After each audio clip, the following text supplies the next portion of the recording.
¿Cuántos de ustedes han tenido que llamar al número de emergencias sin saber si del otro lado esas personas están dispuestas a ayudarlos o dejarlos ahí?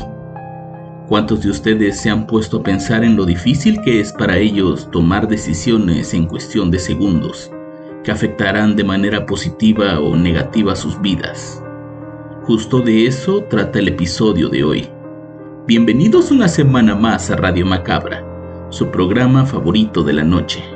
En esta ocasión les contaremos una historia bastante tétrica y personal. Una historia que se repite cada año y que, a pesar de que parece tener un final feliz, no deja de ser macabra y aterradora.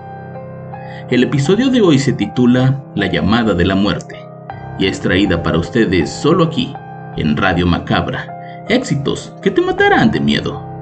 Mi nombre es Álvaro Ramos y nosotros estamos a punto de comenzar.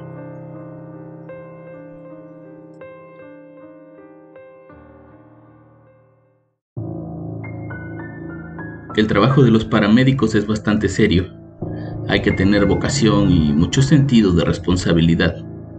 En ocasiones el trabajo de un paramédico puede ser riesgoso y hasta cierto punto extremo, pues cada segundo cuenta cuando se trata de salvar una vida. En otros casos el trabajo de un paramédico llega a ser bastante aterrador. Esta es la historia de lo que le sucedió a Mauricio, un joven que llegó a trabajar en una clínica de la Cruz Roja cuando tenía apenas 17 años y a partir de esa noche descubrió de una manera inesperada que eso era lo que quería hacer el resto de su vida. Mauricio era un joven humilde que, a falta de dinero y por la necesidad de llevar de dinero a la casa, abandonó la escuela para comenzar a trabajar. Por ser menor de edad no le era fácil conseguir un trabajo formal, por lo que anduvo de trabajo en trabajo hasta que llegó a la Cruz Roja. Un amigo de la familia le contó que necesitaban un ayudante. No había un sueldo como tal, pero recibían dinero de los pacientes y de la misma clínica, como una especie de ayuda. A Mauricio lo que más le llamaba la atención era aprender todo sobre ese oficio. Siempre veía en la televisión cómo aquellos personajes tenían conocimientos necesarios para salvar vidas. También se imaginaba que tendría que hacer actividades extremas para poder entrar a lugares donde nadie más podía y sacar a la gente del peligro. Fue básicamente por todo lo que veía en la televisión que decidió ir a pedir el trabajo. Él recuerda muy bien la fecha porque era el cumpleaños de su hermana. Ese 29 de noviembre comenzó su entrenamiento. En un inicio solo iba por las mañanas, pero en la segunda semana comenzó a presentarse en el turno de la noche, y fue ahí donde comenzaron las cosas extrañas. En el turno de la noche, los compañeros eran un poco más vividos. El encargado era un hombre de unos 50 años de nombre Oliver, que llevaba trabajando ahí desde hacía 20 años. Él era el más experimentado y por ende el que daba las órdenes. Otro de los más añejos era Leo, el chofer de la ambulancia, que era el que más hablaba con los demás, siempre buscando cómo hacerlos reír y pensando en comida. Fue justamente Leo quien se acercó a Mauricio para contarle algunas cosas que ocurrían por las noches en ese lugar. Lo primero que le dijo fue que pasara lo que pasara, no tomara decisiones él solo. Él siempre las tenía que consultar con Oliver o con él, y que si ellos decían que algo no se podía, pues entonces no se hacía, y que siempre tenía que estar del lado del equipo, pues era la forma en que se podía progresar en esa clínica. También le dijo que si en algún trabajo llegaba a ver algo extraño, no se asustara. En varias ocasiones llegaban tarde al lugar y podían ver las almas de los muertos desprendiéndose de sus propios cuerpos. Mauricio pensaba que solo querían meterle miedo cuando le contaban todas las historias que les habían pasado en el trabajo. Casi todas tenían que ver con muerte, fantasmas y en una sola ocasión tuvieron un encuentro con lo que ellos dicen era un nahual. Eso pensaba Mauricio, hasta que el 8 de diciembre algo extraño sucedió. Oliver, Leo y él estaban recibiendo el turno. Los que se iban se despidieron de manera diferente esa noche. Román, el chofer del turno de día, abrazó a Oliver y a Leo y les dijo que Dios los bendiga. Los demás hicieron lo mismo. A Mauricio solo le dieron un apretón de manos y le desearon que tuviera una buena noche. Esa actitud extraña lo hizo dudar, pero tampoco era algo que le quitara el sueño. Ya eran casi cerca de las 11 de la noche y todo parecía estar muy tranquilo. Venían de varias noches atendiendo al menos un llamado, y esa en especial parecía que transcurriría en paz, hasta que sonó el teléfono. «Vas, contesta», le dijo Leo a Mauricio. «Está bien, pero ¿qué digo? Solo di buenas noches, Cruz Roja, y ya los dejas hablar». El joven se acercó al teléfono y lleno de nervios contestó: «Cruz Roja, buenas noches». En eso, del otro lado, la voz de un hombre se escuchaba con mucha dificultad. «Necesito ayuda. Tuve un accidente en la carretera 186 a la altura del kilómetro 23. Mi novia sigue en la camioneta».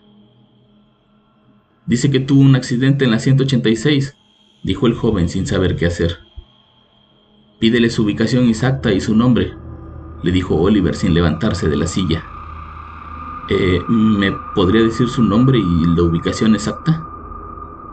«Carretera 186, kilómetro 23». La llamada se cortó de inmediato y el joven se apresuró a ponerse su chaleco y a tomar sus guantes. Pero al voltear, vio que sus compañeros ni siquiera se inmutaron con la llamada. «¿No vamos a ir?» Sí, solo estamos esperando algo», contestó Oliver. Pasaron casi 10 minutos y ellos seguían ahí perdiendo el tiempo, mientras Mauricio se moría de los nervios, ya que sabía que cada minuto que pasaba era un minuto menos para esa pareja. Al ver que sus compañeros no hacían nada, llamó a Román y este le contestó: «Tú haz lo que te diga Oliver, él sabe lo que hace». Después de insistirle un par de veces, Oliver le ordenó a Leo que subiera las cosas y salieran a ver qué había pasado. No parecían tener prisa, tampoco les importaba. En el camino no paraban de hablar sobre el partido de fútbol del domingo. Ni siquiera iban pendientes del lugar. Era como si de verdad no tuvieran nada de ganas de ir. De pronto, cuando se acercaban a un lugar, Oliver sacó de su maletín 2 veladoras y se las dio a Mauricio. «Cuando nos bajemos las prendes y las pones donde yo te diga», le dijo el hombre con un tono militar. Llegaron a un lugar en la carretera donde había una cruz. Al bajarse, Oliver le ordenó a Mauricio colocar las veladoras a un costado y encenderlas. Después de eso, los 3 se persignaron y volvieron a la ambulancia. «¿No vamos a atender la llamada?», preguntó el chico. «Ya lo hicimos, muchacho. Llegando te explicamos todo». Durante el camino los 3 se mantuvieron en silencio y al llegar le contaron a Mauricio una historia bastante aterradora. Según ellos, cada año a la misma hora recibían la misma llamada de emergencia. Todo se remonta a varios años atrás, cuando una pareja que volvía de un baile tuvo un accidente y la mujer quedó prensada en los fierros de la camioneta. El novio como pudo caminó hasta un restaurante de mariscos y pudo hacer esa llamada pidiendo auxilio, muriendo desangrado en el lugar. El lugar donde se hizo la llamada ya no existe, quedó abandonado y con el tiempo se quedó obviamente sin un número de teléfono. Oliver hace una pausa y dice: «Yo estuve ahí el día que ocurrió. En ese tiempo yo era el nuevo y el líder de nosotros era Manuel. El tipo no era paramédico, había conseguido el trabajo por un familiar y poco le importaba lo que pasaba. Al llegar al lugar vimos una camioneta hecha pedazos y a la mujer desangrándose ahí. Dimos aviso por la radio a la policía, pero al no haber estación de bomberos en la ciudad, no teníamos la herramienta necesaria para sacarla, por lo que la instrucción de Manuel fue dejarla morir ahí, ya que podíamos provocarle más dolor si intentábamos ayudarla. Cuando la policía llegó, la mujer seguía respirando, pero ya estaba dando las últimas. Con su último aliento, alcanzó a decir: «Me dejaste morir. Que Dios se apiade de ti». Según su historia, Manuel comenzó a volverse loco, pues decía que por las noches podía ver a un hombre en su casa tocando una trompeta que no lo dejaba dormir.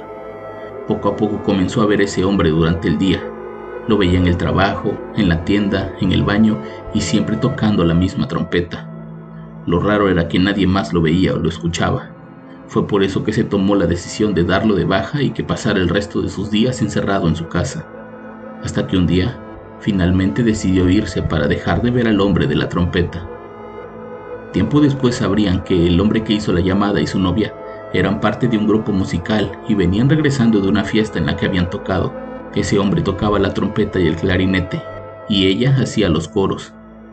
Desde aquella noche, la misma llamada se repite cada año a la misma hora, y lo que hace el equipo es ir al lugar a dejar una veladora para que esas almas puedan regresar al mundo de los muertos. La única vez que no lo hicieron fue porque estaban atendiendo otro llamado, y durante toda la noche estuvieron recibiendo la misma llamada hasta que amaneció. Oliver y Leo decidieron quedarse en ese turno, pues a los demás les daba mucho miedo.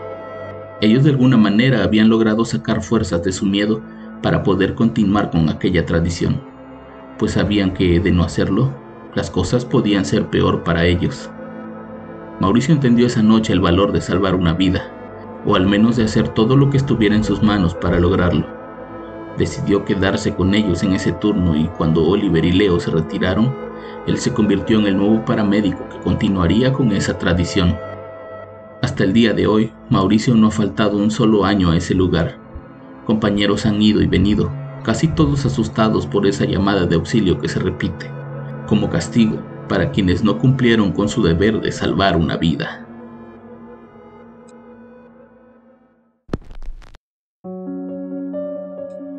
¿Qué harían en una situación parecida? ¿Atenderían el llamado o dejarían que el teléfono sonara toda la noche? Yo los espero la próxima semana con más Radio Macabra, éxitos que te matarán de miedo. Buenas noches.